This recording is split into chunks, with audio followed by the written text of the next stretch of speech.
wabarakatuh. Waalaikumsalam warahmatullahi wabarakatuh. Perkenalkan, nama saya Baipina Adelia Utami dari Universitas Pendidikan Mandalika, Prodi Kesehatan Masyarakat. Di sini saya akan melakukan penyuluhan tentang stunting. Jadi sebelumnya saya akan membagikan brosur kepada ibu-ibu, mohon dibaca ya, dilihat. Ini untuk Ibu Puju, Ibu Pedi. Nah, di sini ibu-ibu udah tahu apa itu stunting? Belum tahu. Jadi stunting adalah kurang gizi kronis yang disebabkan oleh asupan gizi yang kurang dalam waktu cukup lama akibat pemberian makanan yang tidak sesuai dengan kebutuhan gizi. Nah, ibu-ibu apakah sudah tahu apa itu ciri-ciri stunting? Bisa dilihat ya di brosurnya juga ada. Yang pertama itu pertumbuhannya melambat.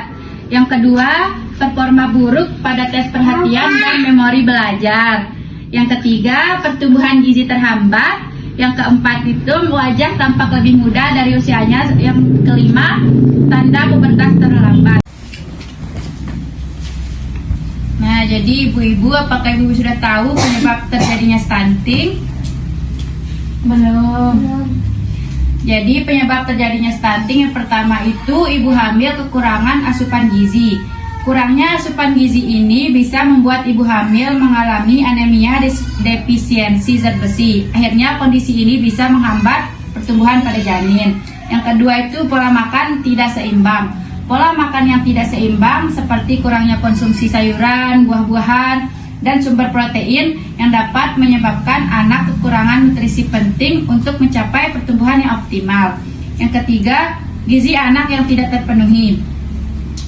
Anak perlu mendapatkan nutrisi yang cukup pada tahun pertama kehidupannya. Kurangnya asupan nutrisi seperti protein, zinc, zat besi menjadi faktor utama penyebab terhambatnya pertumbuhan fisik pada anak. Tidak tercukupinya kebutuhan nutrisi anak biasanya disebabkan oleh posisi menyusui yang tidak tepat, tidak mendapatkan ASI secara eksklusif, pola makan yang buruk, hingga makanan pendamping ASI kurang berkualitas. Yang keempat, sanitasi yang kurang baik. Keterbatasan akses untuk air bersih ternyata juga berperan dalam risiko terjadinya stunting. Pasalnya, anak yang tumbuh di lingkungan dengan sanitasi dan kondisi air yang tidak layak atau buruk cenderung mudah terkena penyakit. Yang kelima, kurangnya akses ke layanan kesehatan.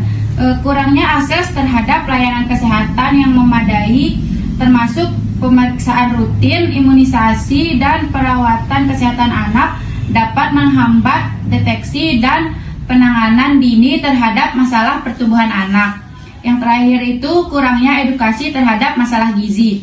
Kurangnya pengetahuan dan kesadaran tentang gizi yang baik dan penting dalam pertumbuhan anak dapat menyebabkan praktik makan yang tidak sehat dan tidak memadai. Jadi selanjutnya ibu-ibu di sini ada dampak stunting. Dampak stunting itu ada dua ya.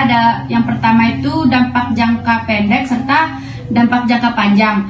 Dampak jangka pendek itu misalnya anak menjadi sering sakit karena imunnya menjadi lemah dan perkembangan kognitif, motorik, dan verbal anak tidak optimal. Sementara dampak jangka panjang meliputi postur tubuh yang tidak optimal saat dewasa.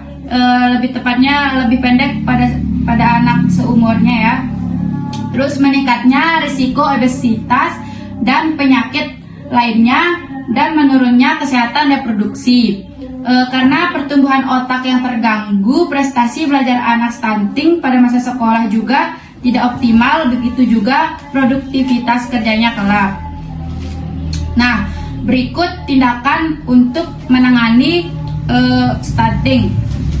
Yang pertama itu pemberian obat-obatan anti tuberkulosis jika anak mengidap penyakit TBC. Yang kedua, melakukan terapi awal seperti memberikan makanan yang nutrisi dan bergizi. Yang ketiga, memberikan nutrisi tambahan termasuk protein hewani, lemak, dan kalori. Yang keempat, pemberian suplemen termasuk vitamin A, zinc, zat besi, kalsium, dan yodium. Yang kelima, menerapkan perilaku hidup bersih dan sehat atau biasa disebut dengan PHBS. Dan yang terakhir itu memberikan imunisasi dasar dan tambahan untuk membangun sistem imun tubuh sehingga terhindar dari berbagai penyakit. Mungkin hanya itu materi yang dapat saya sampaikan. Apakah ada yang mau bertanya, ibu-ibu? Apakah ibu-ibu ada yang mau ditanyakan? Ya, dengan ibu siapa? Dengan Ibu Yuni. Ya, Ibu Yuni mohon suaranya lebih besar ya, biar kedengeran. Bisa dibantu sama ibunya yang satunya. apakah kalau orang tua yang kecil akan mempengaruhi postur tubuh anak? Oh, jadi pertanyaan Ibu Yuni itu apakah orang tua yang kecil akan mempengaruhi postur tubuh Anak pada anak?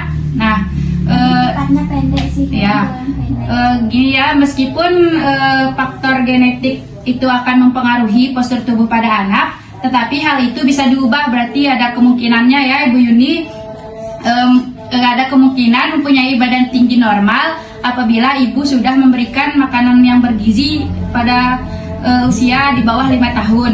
Ini ya, memberikan gizi yang berkualitas lah, yang lengkap di bawah usia sebelum menaik 5 tahun atau di bawah 5 tahun gitu.